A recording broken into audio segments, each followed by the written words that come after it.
नमस्कार मित्रांनो, स्वागत आहे तुमचं आताच्या ब्रेकिंग न्यूजमध्ये।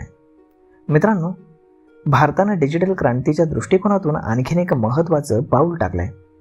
केंद्र सरकारने नुकतंच पॅन 2.0 हा प्रकल्प मंजूर केलेला आहे। या योजनेअंतर्गत लोकांना नवीन QR कोड असलेलं पॅन कार्ड आता जारी केलं जाणार आहे। पॅन 2.0 चा उद्देश पॅन कार्डशी संबंधित घोटाळे थांबवणं हा आहे।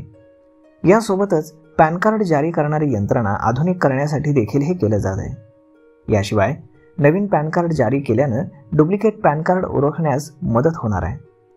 पॅन कार्ड 2.0 जारी झाल्यानंतर ज्यांच्याकडे डुप्लिकेट पॅन कार्ड असल्याचं आढळून येईल त्यांना मात्र मोठा दंड भरावा लागणार आहे। तर आता सगळ्यात सुरुवातीला डुप्लिकेट पॅन कार्ड म्हणजे नक्की काय? तर प्राप्तिकर कायदा 1961 च्या तरतुदीनुसार एखादी व्यक्ती फक्त एकच पॅन कार्ड वापरू शकते। एखाद्या व्यक्तीकडे एकपेक्षा जास्त पॅन कार्ड असल्यास त्याला ते संबंधित अधिकाऱ्यांच्या निदर्शनास आणून द्यावं लागेल। तसंच अतिरिक्त पॅन कार्ड हे निष्क्रिय करावं लागेल।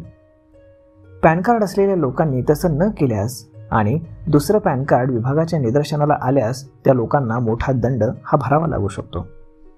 वित्त मंत्रालयानं निवेदनामध्ये म्हटलं आहे की पॅन 2.0 च्या माध्यमातून डुप्लिकेट पॅन कार्ड ओळखण्यासाठी चांगलं तंत्रज्ञान हे वापरले जाईल। यामुळे एका व्यक्तीकडे एकापेक्षा जास्त पॅन कार्ड असण्याचं प्रमाण हे कमी होईल, म्हणजेच डुप्लिकेट पॅन हे पूर्णपणे काढून टाकण्याचा सरकारचा उद्देश आहे। आणि जर कोणत्याही व्यक्तीने आयकर विभागाला त्याच्या डुप्लिकेट पॅन कार्डबद्दल माहिती दिली नाही तर आयकर कायद्याच्या कलम 272B अंतर्गत प्राप्तिकर विभागाकडनं 10,000 रुपयापर्यंतचा दंड हा आकारला जाईल। अशा परिस्थितीमध्ये जर तुमच्याकडे डुप्लिकेट पॅन कार्ड असेल तर तुम्ही डुप्लिकेट पॅन कार्ड सबमिट करण्यासाठी NSDL किंवा UTI-TSL सारख्या पॅन सेवा देणाऱ्या कंपन्यांकडे आवश्यक फॉर्म भरून दाखल करू शकता।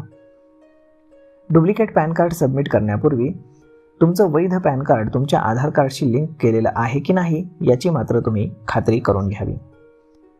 तर मग मित्रांनो, अशा पद्धतीनं जर डबल पॅन कार्ड जर तुमच्याकडे असेल तर मग मात्र तुम्हाला मोठा दंड भरावा लागू शकतो।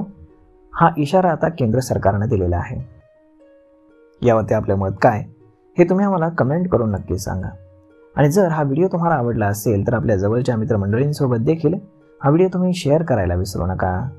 धन्यवाद।